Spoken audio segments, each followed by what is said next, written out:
Arab ലോകത്തെ വാർത്തകളും വിശേഷങ്ങളുമായി അക്കരെ ആരംഭിക്കുന്നു.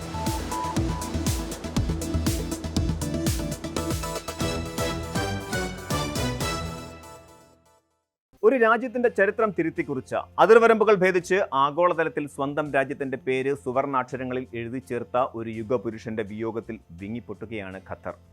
ഒരു ഭരണാധികാരി എന്നതിനപ്പുറം ആധുനിക ഖത്തറിന്റെ ശില്പിയും ദീർഘവീക്ഷണമുള്ള രാഷ്ട്രീയ തന്ത്രജ്ഞനുമായിരുന്ന ഫാദർ അമീർ ഷെയ്ഖ് ഹമദ് ബിൻ ഖലീഫ അൽത്താനിയുടെ നിര്യാണം പശ്ചിമേഷ്യൻ രാഷ്ട്രീയത്തിൽ ഒരു വലിയ ശൂന്യതയാണ് സൃഷ്ടിച്ചിരിക്കുന്നത്. 74-ാം വയസ്സിൽ അദ്ദേഹം വിട പറയുമ്പോൾ അറേബ്യൻ മണലാരണ്യത്തിലെ ഒരു ചെറിയ പ്രവിശ്യയെ ലോകത്തിലെ ഏറ്റവും വലിയ സാമ്പത്തിക സാംസ്കാരിക ശക്തികളിലൊന്നാക്കി മാറ്റിയ ഒരു മഹാചരിത്രത്തിനാണ് താൽക്കാലിക വിരാമമാകുന്നത്. അമീരി ദിവാൻ പുറത്തുവിട്ട ഈ വിയോഗ വാർത്ത ഖത്തർ ജനതയെ മാത്രമല്ല, ഒട്ടാകെ അറബ് ഇസ്ലാമിക ലോകത്തെയും അന്താരാഷ്ട്ര നയതന്ത്ര മേഖലയെയും ആഴത്തിൽ ദുഃഖത്തിലാഴ്ത്തിയിരിക്കുന്നു. UAE president Sheikh Mohammed bin Zayed Al Nahyan ഉൾപ്പെടെയുള്ള പ്രമുഖ നേതാക്കൾ ഖത്തർ അമീറിനെയും അവിടുത്തെ ജനങ്ങളെയും അനുശോചനം അറിയിച്ചുകൊണ്ട് രംഗത്തെത്തിയത് അദ്ദേഹത്തിന്റെ പ്രാദേശിക സ്വാധീനത്തിന്റെ ആഴം വ്യക്തമാക്കുന്നു.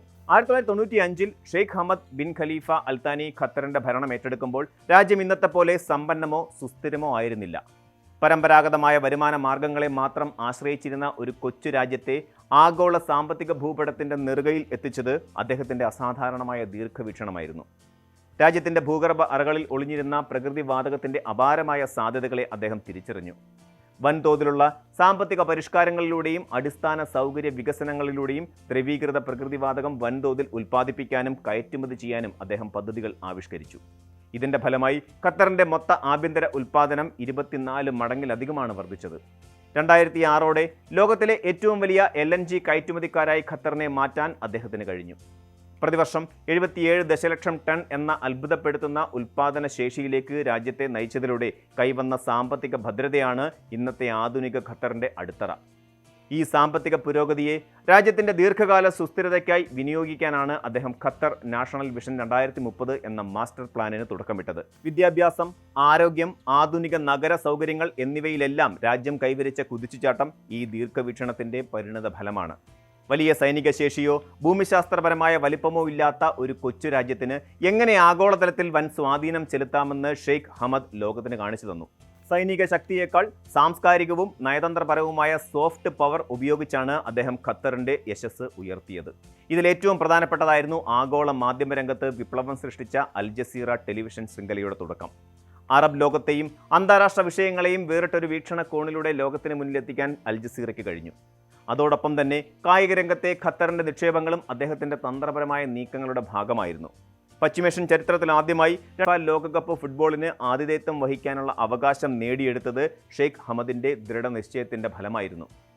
ലോകകപ്പിലൂടെ ഒരു അറബ് ഇസ്ലാമിക രാജ്യത്തിലേക്ക് ആഗോള ശ്രദ്ധ കേന്ദ്രീകരിക്കാനും മിഡിൽ ഈസ്റ്റിനെ കുറിച്ചുള്ള പാശ്ചാത്യ ധാരണകളെ തിരുത്തിക്കുറിക്കാനും ഖത്തറിന് സാധിച്ചു. 2006-ലെ ഏഷ്യൻ ഗെയിംസ്, 2012-ലെ ഐക്യരാഷ്ട്രസഭ കാലാവസ്ഥാ വ്യതിയാന സമ്മേളനം തുടങ്ങി നിരവധി അന്താരാഷ്ട്ര വേദികൾക്ക് രാജ്യം വേദിയായതും അദ്ദേഹത്തിന്റെ ഭരണകാലത്താണ്. പരമ്പരാഗത രാജഭരണ വ്യവസ്ഥകൾ കർശനമായി നിലനിൽക്കുന്ന ഗൾഫ് മേഖലയിൽ തികച്ചും വിപ്ലവകരവും പുരോഗമനപരവുമായ മാറ്റങ്ങളാണ് ഷെയ്ഖ് ഹമദ് കൊണ്ടുവന്നത്. ജനപങ്കാളിത്തമുള്ള ഒരു ഭരണ സംവിധാനത്തിന് അടിത്തറയിടുക എന്ന ലക്ഷ്യത്തോടെ 2004-ൽ അദ്ദേഹം രാജ്യത്തിന്റെ ആദ്യത്തെ സ്ഥിരം ഭരണഘടന പ്രഖ്യാപിച്ചു. വെറും ഒരു ഭരണാധികാരി എന്നതിനപ്പുറം ജനങ്ങളുടെ അവകാശങ്ങൾക്ക് മുൻഗണന നൽകുന്ന ഒരു നവോത്ഥാന നായകനായി അദ്ദേഹം മാറി. മുനിസിപ്പൽ തെരഞ്ഞെടുപ്പുകൾ അവതരിപ്പിച്ചുകൊണ്ട് ജനാധിപത്യ പ്രക്രിയയ്ക്ക് അദ്ദേഹം തുടക്കം കുറിച്ചു. ഇതിലുമേറെ ശ്രദ്ധയാകർഷിച്ചത് ചരിത്രത്തിലാദ്യമായി സ്ത്രീകൾക്ക് വോട്ട് ചെയ്യാനും തിരഞ്ഞെടുപ്പുകളിൽ സ്ഥാനാർത്ഥികളാകാനുമുള്ള അവകാശം നൽകി എന്നുള്ളതാണ്. ഗൾഫ് രാജ്യങ്ങളിൽ സ്ത്രീ ശാക്തീകരണത്തിന്റെ പുതിയൊരു യുഗത്തിനാണ് ഈ തീരുമാനം തുടക്കം കുറിച്ചത്. സാമൂഹിക അസമത്വങ്ങൾ തുടച്ചു നീക്കാനും സ്ത്രീകളെ മുഖ്യധാരയിലേക്ക് കൊണ്ടുവരാനും അദ്ദേഹം കാണിച്ച ധീരത അദ്ദേഹത്തിന്റെ പുരോഗമന ചിന്താഗതിയുടെ ഉത്തമ ഉദാഹരണമാണ്. ആഗോള രാഷ്ട്രീയത്തിൽ ഒരു സമാധാന ദൂതന്റെ റോളാണ് ഷെയ്ഖ് ഹമദ് എപ്പോഴും സ്വീകരിച്ചത്. പ്രാദേശികവും അന്തർദേശീയവുമായ പല സങ്കീർണ പ്രശ്നങ്ങളിലും മധ്യസ്ഥനായി ഇടപെടാൻ ഖത്തറിന് കഴിഞ്ഞത് അദ്ദേഹത്തിന്റെ നയതന്ത്ര മികവ് കൊണ്ടാണ്. സുഡാനിലെ ദാർഫർ മേഖലയിലെ ആഭ്യന്തര സംഘർഷം പരിഹരിക്കുന്നതിലും ലബനനിലെ രാഷ്ട്രീയ പ്രതിസന്ധികൾക്ക് അറുതി വരുത്തുന്നതിലും പലസ്തീനിലെ ഹമാസ്, ഫതഹ് വിഭാഗങ്ങൾ തമ്മിലുള്ള ഭിന്നതകൾ പരിഹരിക്കാൻ ദോഹ കരാർ രൂപീകരിക്കുന്നതിലും അദ്ദേഹം നിർണായക പങ്കുവഹിച്ചു. പിൽക്കാലത്ത് അമേരിക്കയും അഫ്ഗാനിസ്ഥാനിലെ താലിബാനും തമ്മിലുള്ള ചരിത്രപരമായ സമാധാന ചർച്ചകൾക്ക് ദോഹ വേദിയായതും അദ്ദേഹത്തിന്റെ ഭരണകാലത്ത് കെട്ടിപ്പടുത്ത നയതന്ത്ര ബന്ധങ്ങളുടെ തുടർച്ചയായിരുന്നു. മേഖലയിലെ മറ്റ് ഗണനീയ ശക്തികളിൽ നിന്നും വ്യത്യസ്തമായി ജനകീയ പ്രക്ഷോഭങ്ങളായ അറബ് വസന്തിനെ പിന്തുണയ്ക്കാനും അദ്ദേഹം മടിച്ചില്ല. സിറിയയിലെ അസദ് ഭരണകൂടത്തിന്റെ ജനവിരുദ്ധ നിലപാടുകൾക്കെതിരെ സംസാരിക്കാനും ലിബിയയിലെ ഗദ്ദാഫി വിരുദ്ധ നാറ്റോ ദൗത്യങ്ങളെ പിന്തുണയ്ക്കാനും അദ്ദേഹം കാണിച്ച ആർജവം ലോക ശ്രദ്ധയാകർഷിച്ചു. ഒരു പതിറ്റാണ്ടിനിടെ ഗാസ സന്ദർശിക്കുന്ന ആദ്യ രാഷ്ട്രത്തലവനായി മാറിയ അദ്ദേഹം പലസ്തീൻ ജനതയുടെ ഹൃദയത്തിലാണ് സ്ഥാനം പിടിച്ചത്. ഇതിന്റെ ആദരസൂചകമായി ഗസയിലെയും തെക്കൻ ലെബനനിലെയും ചില നഗരങ്ങൾ ഇന്നും അദ്ദേഹത്തിന്റെ പേരിലാണ് അറിയപ്പെടുന്നത്. അധികാരത്തോട് ഒട്ടിനിൽക്കുന്ന ഭരണാധികാരികളുടെ ലോകത്ത് തികച്ചും അപൂർവവും വിസ്മയകരവുമായ ഒരു തീരുമാനത്തിലൂടെയാണ് ഷെയ്ഖ് ഹമദ് വീണ്ടും ലോകത്തെ ഞെട്ടിച്ചത്. 2013 ജൂൺ 25-ന് തന്റെ 18 വർഷത്തെ വിജയകരമായ ഭരണത്തിന് ശേഷം സ്വമേധയാ അദ്ദേഹം അധികാരമൊഴിഞ്ഞു. ഭരണ ചുമതല തന്റെ 33 വയസ്സുകാരനായ 4ാമത്തെ മകൻ ഷെയ്ഖ് തമീം ബിൻ ഹമദ് അൽത്താനിക്ക് കൈമാറുകയായിരുന്നു അദ്ദേഹം ചെയ്തത്. പശ്ചിമേഷ്യൻ രാഷ്ട്രീയത്തിൽ ജീവിച്ചിരിക്കുമ്പോൾ തന്നെ യുവതലമുറയ്ക്ക് ഭരണം കൈമാറുന്ന ഇത്തരം തീരുമാനങ്ങൾ തികച്ചും അസാധാരണമാണ്. ഈ വലിയ തീരുമാനത്തിന് ശേഷമാണ് അദ്ദേഹം ഫാദർ അമീർ എന്ന ആദരണീയമായ പദവിയിൽ അറിയപ്പെടാൻ തുടങ്ങിയത്. ഒരു മണലാരണ്യ സംസ്കാരത്തിൽ നിന്നും ആധുനികതയുടെ പാരമ്യതയിലേക്ക് ഖത്തറിനെ നയിച്ച ആ യുഗപുരുഷൻ ഭൗതികമായി വിട പറയുമ്പോഴും അദ്ദേഹം കെട്ടിപ്പടുത്ത നയങ്ങളും സ്ഥാപനങ്ങളും രാജ്യത്തിൻ്റെ കുതിപ്പിന് എന്നും ഊർജം പകരും. അതിവേഗം മാറിക്കൊണ്ടിരിക്കുന്ന മിഡിൽ ഈസ്റ്റ് രാഷ്ട്രീയ ചരിത്രത്തിൽ Sheikh Hamad bin Khalifa Al Thani എന്ന പേര് മാറ്റമില്ലാതെ ഒരു ഇതിഹാസമായി എന്നും അങ്ങനെ തിളങ്ങി നിൽക്കും.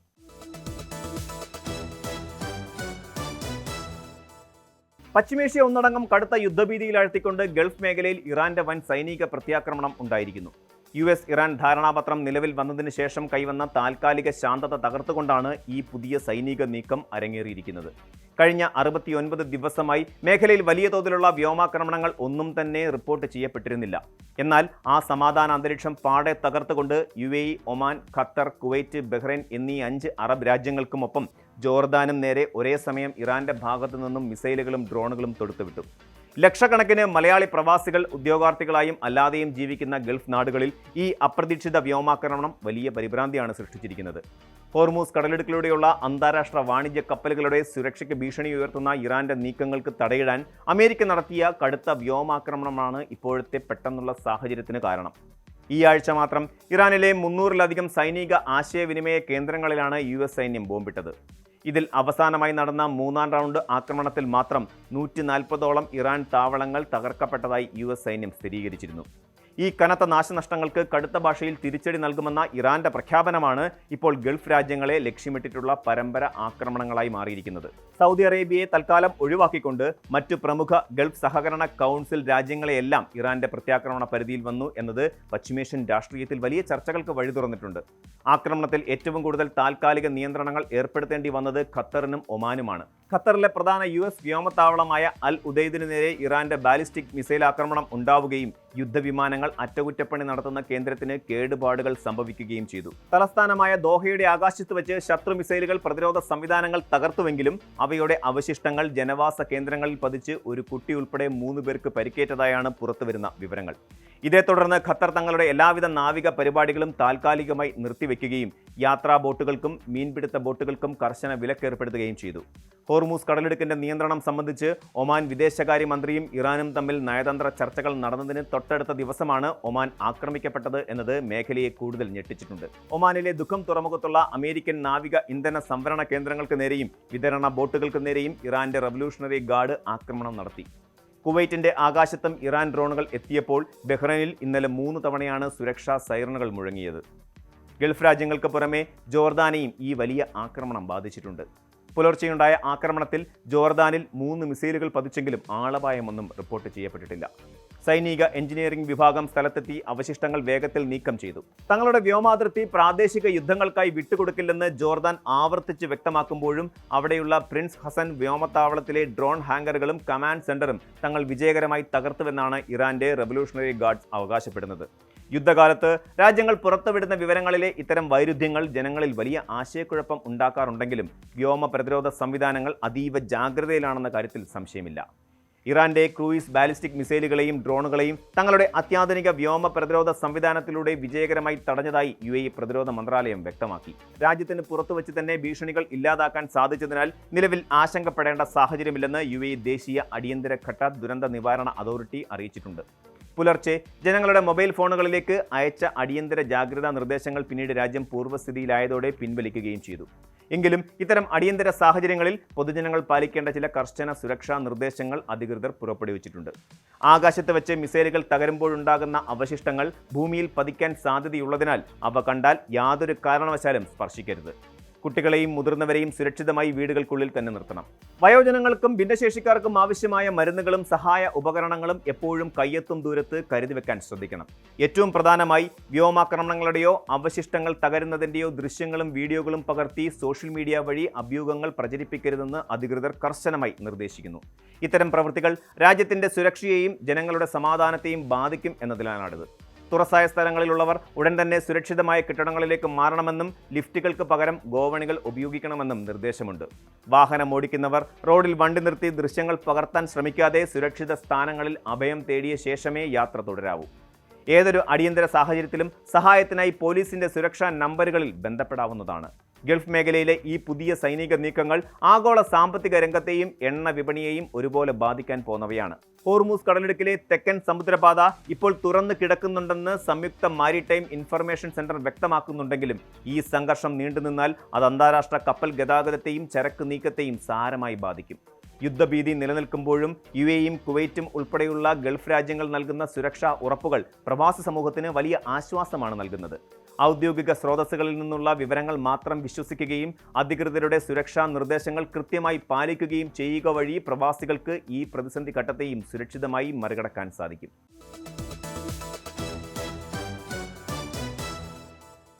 ആഗോള വിനോദസഞ്ചാര ഭൂപടത്തിൽ തങ്ങളുടേതായ മുദ്ര പതിപ്പിക്കാനുള്ള തീവ്ര ശ്രമത്തിലാണ് സൗദി അറേബ്യ. വിഷൻ 2030 പദ്ധതിയുടെ ഭാഗമായി രാജ്യം നടപ്പിലാക്കുന്ന വിപ്ലവകരമായ മാറ്റങ്ങളുടെ തുടർച്ചയെന്നോണം വിദേശ സഞ്ചാരികളെ ആകർഷിക്കാൻ പുതിയ സൗദി വിസ പാക്കേജ് പദ്ധതിക്ക് റിയാദിൽ തുടക്കമായി കഴിഞ്ഞു. സാധാരണയായി ഒരു വിദേശ രാജ്യം സന്ദർശിക്കാൻ ആഗ്രഹിക്കുന്നവർ വിമാന ടിക്കറ്റ്, ഹോട്ടൽ താമസം, വിസ എന്നിവയ്ക്കായി വെവ്വേറെ വെബ്സൈറ്റുകളെയും അതുപോലെ ഏജൻസികളെയും ആശ്രയിക്കേണ്ടി വരാറുണ്ട്.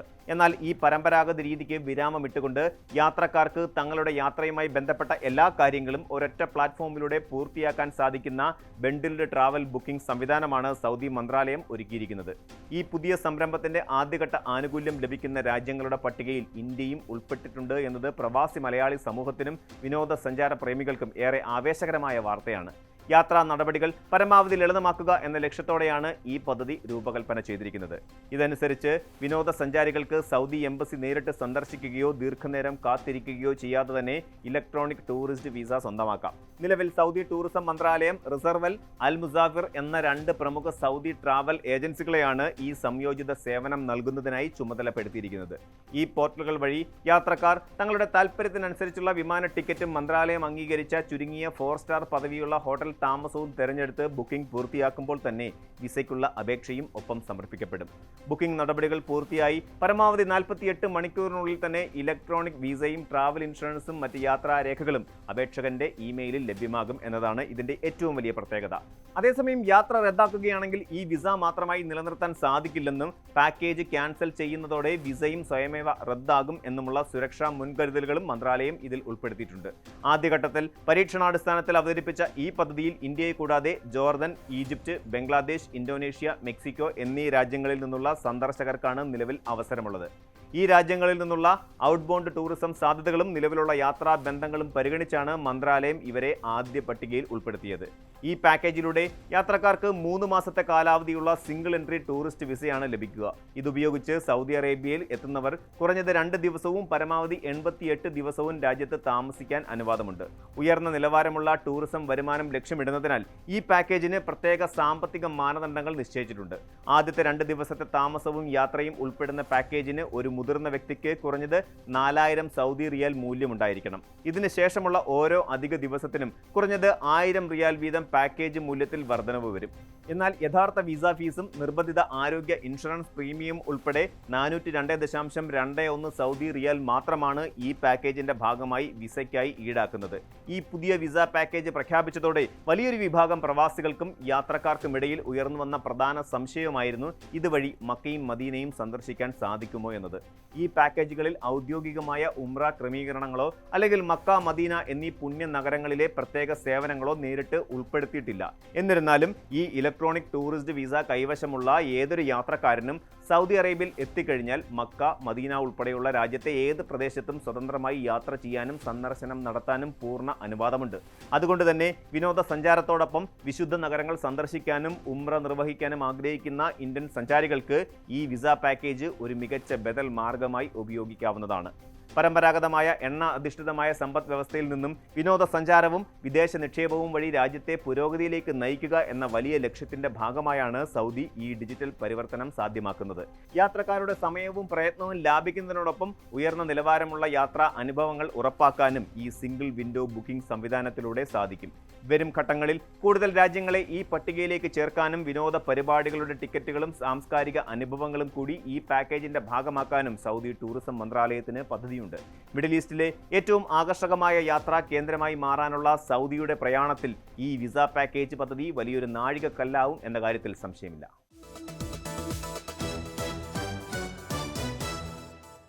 പ്രവാസികളെ സംബന്ധിച്ചിടത്തോളം വാർഷിക അവധിക്കാലം എന്നത് ഏറെ സന്തോഷം നൽകുന്ന ഒന്നാണ്.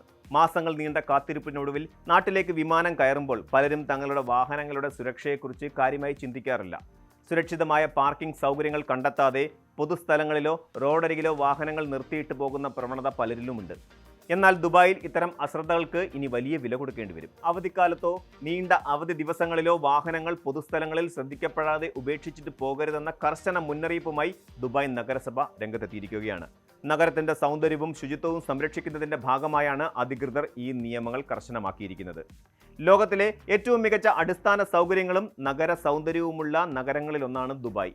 ലക്ഷക്കണക്കിന് വിനോദസഞ്ചാരികളെത്തുന്ന ഇവിടെ അറ്റകുറ്റപ്പണികളോ പരിചരണമോ ഇല്ലാതെ ദീർഘനാൾ വാഹനങ്ങൾ ഉപേക്ഷിക്കപ്പെട്ട നിലയിൽ കിടക്കുന്നത് നഗരത്തിന്റെ ഭംഗിയെ ദോഷകരമായി ബാധിക്കും.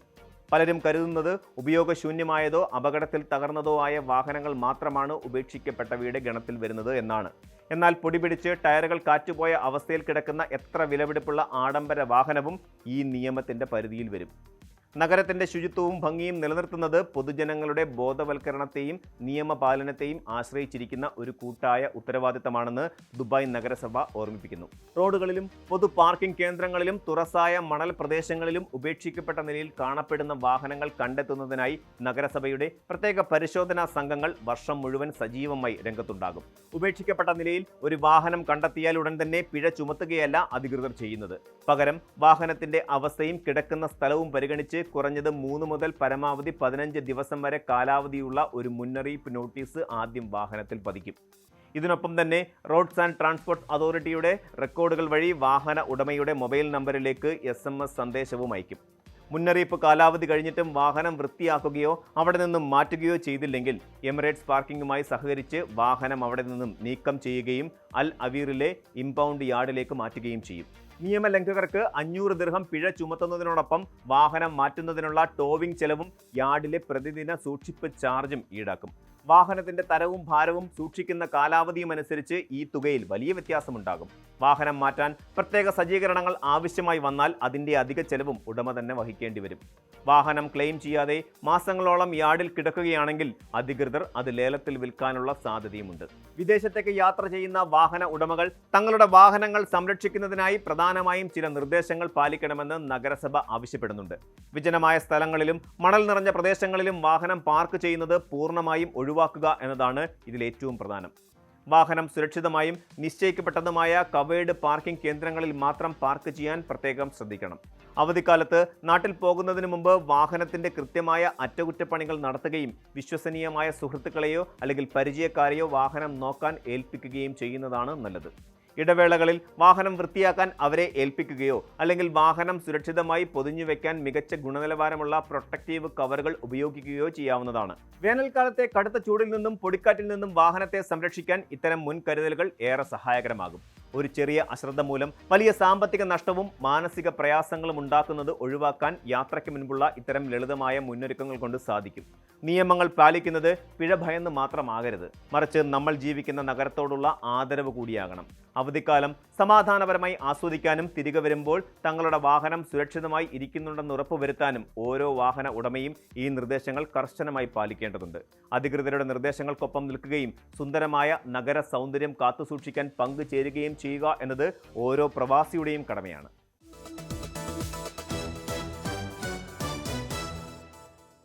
പ്രവാസം എന്നത് ഒരേ സമയം വലിയ സ്വപ്നങ്ങളുടെയും കഠിനമായ യാഥാർത്ഥ്യങ്ങളുടെയും ഒരു വലിയ ലോകമാണ്.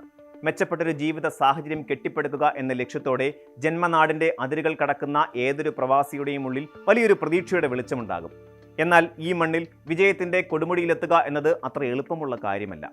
അനേകം പ്രതിസന്ധികളെയും പരാജയങ്ങളെയും മറികടന്ന് മുന്നേറിയവർക്ക് മാത്രമേ ഇവിടെ സ്വന്തമായി ഒരിടം കണ്ടെത്താനാകൂ. കഠിനാധ്വാനവും അചഞ്ചലമായ ആത്മവിശ്വാസവും കൈമുതലാക്കി പ്രതികൂല സാഹചര്യങ്ങളെപ്പോലും അനുകൂലമാക്കി മാറ്റി പ്രവാസഭൂമിയിൽ വിജയഗാഥ രചിച്ച ഏവർക്കും മാതൃകയായ ഒരു വ്യക്തിത്വത്തെയാണ് ഇന്ന് നമ്മൾ പരിചയപ്പെടുന്നത്. ഗൾഫിലെ അതിവേഗത്തിലുള്ള ജീവിതത്തിനിടയിൽ ശാരീരികവും മാനസികവുമായ ആരോഗ്യത്തിന് പലപ്പോഴും നമ്മൾ വേണ്ടത്ര പ്രാധാന്യം നൽകാറില്ല. മാറുന്ന ഭക്ഷണ രീതികളും കടുത്ത ജോലിഭാരവും വർദ്ധിച്ചു വരുന്ന മാനസിക സമ്മർദ്ദങ്ങളും ആധുനിക മനുഷ്യനെ ജീവിതശൈലി രോഗങ്ങളുടെ പിടിയിലേക്ക് വളരെ എളുപ്പത്തിൽ തള്ളിവിടുന്നു. ഇവിടെയാണ് ഇന്ത്യയുടെ തനത് പൈതൃകമായ ആയുർവേദത്തിന്റെ പ്രസക്തി വർദ്ധിക്കുന്നത്. രോഗലക്ഷണങ്ങളെ മാത്രം ചികിത്സിക്കുന്നതിന് പകരം രോഗത്തിന്റെ മൂലകാരണം കണ്ടെത്തി ശരീരത്തെയും മനസ്സിനെയും പൂർണ്ണ ആരോഗ്യത്തിലേക്ക് തിരികെ കൊണ്ടുവരുന്ന ആയുർവേദ ചികിത്സാ രീതി ഇന്ന് ലോകമെമ്പാടും വലിയ സ്വീകാര്യത നേടിക്കൊണ്ടിരിക്കുകയാണ്. ഈ പശ്ചാത്തലത്തിൽ UAE പ്രവാസികൾക്കിടയിൽ ആയുർവേദത്തിന്റെ സാന്ത്വന സ്പർശമായി മാറിയ ഒരു വ്യക്തിത്വമാണ് ഡോക്ടർ കാവേരി വസന്തറാം. കേവലം 5 വർഷം കൊണ്ട് സ്വന്തം രോഗികൾക്കിടയിൽ ജനകീയ ഡോക്ടർ എന്ന സ്നേഹത്തോടെയുള്ള വിളിപ്പേര് സ്വന്തമാക്കിയ ഇവരുടെ വൈദ്യശാസ്ത്ര യാത്ര അങ്ങേയറ്റം പ്രചോദനാത്മകമാണ്. ഒരു മികച്ച വൈദ്യൻ രൂപപ്പെടുന്നത് അവരുടെ ആഴത്തിലുള്ള അറിവിലൂടെയും അനുഭവ സമ്പത്തിലൂടെയുമാണ്. ഇന്ത്യയിൽ നിന്നാണ് ഡോക്ടർ കാവേരി വസന്തറാമിന്റെ വൈദ്യശാസ്ത്ര യാത്ര ആരംഭിക്കുന്നത്. ബംഗളൂരുവിലെ പ്രശസ്തമായ Rajiv Gandhi University of Health and സയൻസസിൽ നിന്നും ആയുർവേദത്തിൽ ബിരുദാനന്തര ബിരുദം കരസ്ഥമാക്കിയ അവർ തികച്ചും ശാസ്ത്രീയ അടിത്തറയോടെയാണ് ഈ മേഖലയിലേക്ക് കടന്നു വരുന്നത്. 2010 ഇന്ത്യയിൽ തന്റെ ഔദ്യോഗിക പ്രാക്ടീസ് ആരംഭിച്ച അവർക്ക് രോഗിയുടെ ശാരീരിക പ്രകൃതവും രോഗകാരണങ്ങളും സൂക്ഷ്മമായി മനസ്സിലാക്കാനുള്ള സവിശേഷമായ കഴിവ് തുടക്കത്തിൽ തന്നെ നേടിയെടുക്കാൻ സാധിച്ചു. ഇന്ത്യയിലെ 6 വർഷത്തെ വിജയകരമായ സേവനത്തിന് ശേഷം 2016 അവർ UAEയിലേക്ക് ചേക്കേറുന്നത്. വിവിധ രാജ്യങ്ങളിൽ നിന്നുള്ളവരും വ്യത്യസ്തമായ ജീവിത സാഹചര്യങ്ങളുള്ളവരുമായ പ്രവാസികൾ തിങ്ങിപ്പാർക്കുന്ന UAE പോലെ ഒരു രാജ്യത്ത് ഒരു ആയുർവേദ ഡോക്ടർ എന്ന നിലയിൽ വേരുറപ്പിക്കുക എന്നത് വലിയൊരു വെല്ലുവിളിയായിരുന്നു. എന്നാൽ തന്റെ അർപ്പണബോധവും ഫലപ്രദമായ ചികിത്സാ രീതികളും വഴി എല്ലാ തുറകളിലേക്കുമുള്ള രോഗികൾക്ക് ആശ്വാസം പകരാൻ അവർക്ക് കഴിഞ്ഞു. ആധുനിക കാലത്ത് ആയുർവേദത്തെക്കുറിച്ചുള്ള ഏറ്റവും വലിയ തെറ്റിദ്ധാരണകളിൽ ഒന്ന് അത് കേവലം ഒഴിച്ചിലിനും പിഴിച്ചിലിനും മാത്രമുള്ള ഒരു സുഖചികിത്സാ രീതിയാണ് എന്നതാണ്. ഈ മിഥ്യാധാരണയെ തിരുത്തിക്കുറിക്കുന്നതാണ് ഡോക്ടർ കാവേരിയുടെ ചികിത്സാ വൈദഗ്ധ്യം. പൊതുവേ നമ്മൾ പലരും മലയാളികൾ നാട്ടിൽ പോയി പ്രസവരക്ഷ ചെയ്യുന്ന പലരും പറയാറുണ്ടോ ജോലിയുടെ പ്രശ്നങ്ങൾ കാരണം എനിക്ക് നാട്ടിൽ ഡെലിവറിക്ക് പോകാൻ പറ്റിയില്ല, UAEയിലായിരുന്നു പ്രസവം, അതുകൊണ്ട് പ്രസവരക്ഷ കിട്ടിയില്ല. ഇനി അങ്ങനെയുള്ള പ്രശ്നങ്ങളും ഇല്ല. നമ്മൾ ആയുർധാര ആയുർവേദിക് സെന്ററിൽ പോസ്റ്റ് നാറ്റൽ കെയർ കൊടുക്കുന്നുണ്ട്, കുഞ്ഞിനായിട്ടുള്ള സംരക്ഷണം കൊടുക്കുന്നുണ്ട്. അപ്പം ഇതൊക്കെ നമുക്ക് ഒരു സക്സസ് ആയിട്ട് എനിക്ക് പറയേണ്ടി വരും. നമ്മളിലുള്ള വിശ്വാസമാണ് പലപ്പോഴും പല പേഷ്യൻസും മറ്റൊരു പേഷ്യന്റിന് പറഞ്ഞു കൊടുക്കുന്നതും. പലർക്കും ഉള്ള പ്രശ്നങ്ങളായിരുന്നു. ഇപ്പൊ ഡിപ്രഷൻ ആയിക്കോട്ടെ, സ്ട്രെസ് ആയിക്കോട്ടെ, അങ്ങനെ നിരവധി പ്രശ്നങ്ങൾക്ക് ആൾക്കാർ നാട്ടിലോട്ടാണ് ചികിത്സയ്ക്ക് പോയിക്കൊണ്ടിരുന്നത്. അപചയ സംബന്ധമായ രോഗങ്ങളെയും ജീവിതശൈലി രോഗങ്ങളെയും പ്രതിരോധിക്കാനും സുഖപ്പെടുത്താനുമുള്ള അവരുടെ കഴിവ് ഏറെ പ്രശസ്തമാണ്. നടുവേദന, കഴുത്തുവേദന തുടങ്ങിയ സ്പോണ്ടിലോസിസ് പ്രശ്നങ്ങൾ, സന്ധിവാദം അതായത് റുമറ്റോയിഡ് ആൻഡ് ഓസ്റ്റിയോ ആർത്രൈറ്റിസ്, സന്ധികളിൽ യൂറിക് ആസിഡ് അടിഞ്ഞുകൂടി ഉണ്ടാകുന്ന ഗൗട്ട് തുടങ്ങിയ രോഗങ്ങൾക്ക് ശാശ്വതമായ പരിഹാരം കാണാൻ അവർക്ക് കഴിഞ്ഞിട്ടുണ്ട്. കൂടാതെ രോഗികളെ മാനസികമായും ശാരീരികമായും തളർത്തുന്ന സോറിയാസിസ്, എക്സിമ തുടങ്ങിയ ഗുരുതരമായ ത്വക്ക് രോഗങ്ങൾക്കും വളരെ ഫലപ്രദമായ ആയുർവേദ പരിഹാരങ്ങൾ അവർ നിർദ്ദേശിക്കുന്നു. പ്രമേഹം പോലെയുള്ള ജീവിതശൈലി രോഗങ്ങളെ നിയന്ത്രിക്കുന്നതിനൊപ്പം തന്നെ ഇന്നത്തെ കാലത്ത് യുവതലമുറയെ ഏറ്റവും കൂടുതൽ അലട്ടുന്ന മാനസിക സമ്മർദ്ദം, ഉത്കണ്ഠ, ഉറക്കമില്ലായ്മ തുടങ്ങിയ മാനസികാരോഗ്യ പ്രശ്നങ്ങൾക്കും പാർശ്വഫലങ്ങളില്ലാത്ത ആയുർവേദ ഔഷധങ്ങളിലൂടെയും ചിട്ടയായ ജീവിതക്രമങ്ങളിലൂടെയും അവർ ശാന്തി പകരുന്നു. ഡോക്ടർ കാവേരിയുടെ വൈദ്യശാസ്ത്ര ജീവിതത്തിലെ ഏറ്റവും തിളക്കമാർന്ന അധ്യായങ്ങളിലൊന്ന് സ്ത്രീകളുടെ ആരോഗ്യ സംരക്ഷണത്തിലും വന്ധ്യതാ ചികിത്സയിലും അവർ നൽകിയ സംഭാവനകളാണ്.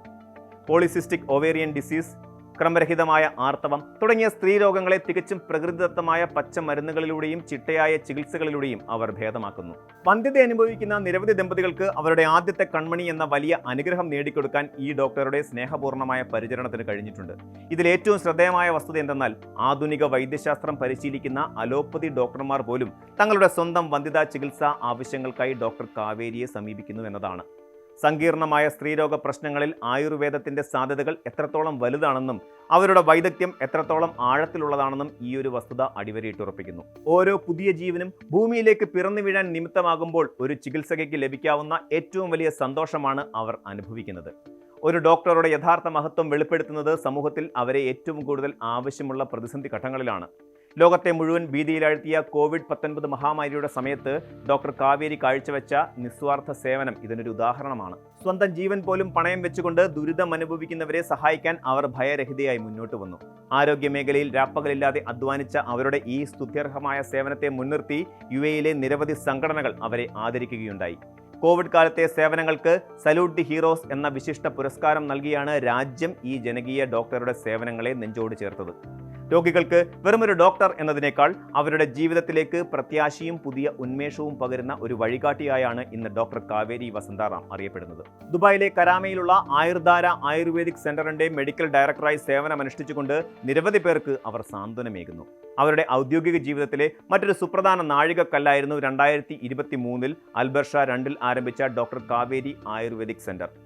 ഈ പുതിയ സ്ഥാപനത്തിന്റെ മാനേജിംഗ് ഡയറക്ടർ എന്ന നിലയിൽ കൂടുതൽ വിപുലമായ രീതിയിൽ തനതായ ആയുർവേദ ചികിത്സകൾ സാധാരണക്കാരിലേക്ക് എത്തിക്കാൻ അവർക്ക് സാധിക്കുന്നു. അലട്ടുന്ന രോഗങ്ങൾക്ക് താൽക്കാലിക ശമനം തേടി ആശുപത്രികൾ കയറിയിറങ്ങുന്ന ഇന്നത്തെ കാലത്ത് രോഗകാരണങ്ങളെ വേരോടെ പിഴുതെറിയാൻ ആയുർവേദം പോലെ ഒരു സമ്പൂർണ്ണ വൈദ്യശാസ്ത്രത്തിന് സാധിക്കുമെന്ന് ഡോക്ടർ കാവേരി തന്റെ പ്രവർത്തനങ്ങളിലൂടെ തെളിയിക്കുന്നു. മനുഷ്യർക്ക് പ്രത്യാശയും ആശ്വാസവും സന്തോഷവും കണ്ടെത്താൻ സഹായിക്കുന്നതിനേക്കാൾ വലിയൊരു ആനന്ദം മറ്റൊന്നുമില്ല എന്ന അവരുടെ ഉറച്ച വിശ്വാസമാണ് അവരുടെ ഓരോ ദിവസത്തെയും മുന്നോട്ട് നയിക്കുന്നത്. ചികിത്സയ്ക്ക് പ്രാധാന്യം കൊടുക്കുന്നതുകൊണ്ട് തന്നെ ഞാനിപ്പോൾ ദുബായ് കരാമയിലാണ് ഒരു ക്ലിനിക് ഉള്ളത്. മറ്റ് എമിറേറ്റ്സിൽ നിന്ന് റാസക്കൈമ ആയിക്കോട്ടെ, അബുദാബി ആയിക്കോട്ടെ, അവർക്ക് ആ ഒരു ദൂരം പരിമിതികൾ നോക്കാതെ പോലും മൂല്യമുള്ള ചികിത്സ കിട്ടാനായിട്ട് നമ്മളെ തേടി വരിക നമുക്ക് ഒരു വലിയ അക്സെപ്റ്റൻസ് ആണ്. കേവലം മരുന്നുകൾക്കപ്പുറം ഡോക്ടറുടെ സ്നേഹപൂർണ്ണമായ സമീപനവും ആശ്വാസ വാക്കുകളും പലപ്പോഴും പകുതി അസുഖം ഭേദമാക്കുമെന്ന പഴമൊഴിയെ അന്വർത്ഥമാക്കുകയാണ് ഈ ജനകീയ ഡോക്ടർ. പ്രകൃതിയോട് ഇണങ്ങിയുള്ള ഒരു ജീവിത ശൈലി സ്വീകരിക്കാനും രോഗം വരുന്നതിന് മുൻപ് തന്നെ ആരോഗ്യത്തെ സംരക്ഷിക്കാനും നമ്മളെല്ലാവരും ബാധ്യസ്ഥരാണെന്ന വലിയ സന്ദേശമാണ് ഡോക്ടർ കാവേരി വസന്തറാമിന്റെ ജീവിതം നമുക്ക് നൽകുന്നത്.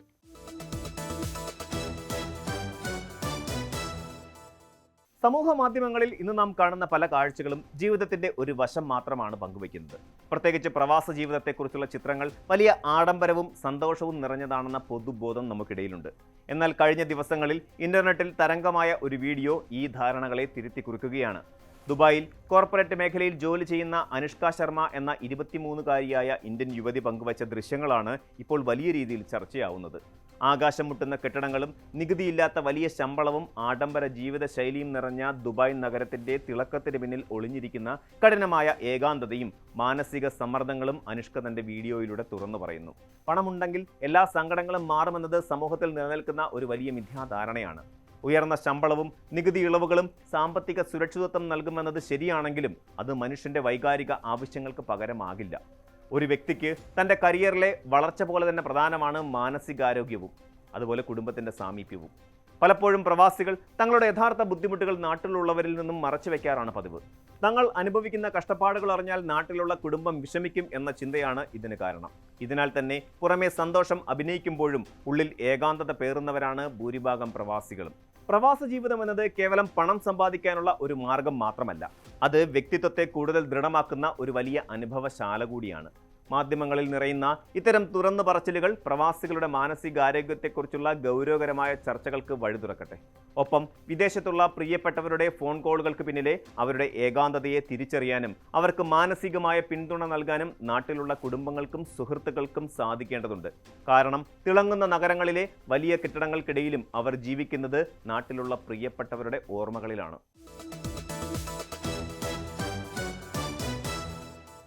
പ്രവാസ ലോകത്തെ വാർത്തകൾ അവസാനിക്കുന്നില്ല. കൂടുതൽ മികച്ച കാഴ്ചകളും വിശേഷങ്ങളുമായി അക്കരയിലൂടെ നമുക്ക് വീണ്ടും കാണാം. അതുവരെ thank you and good night.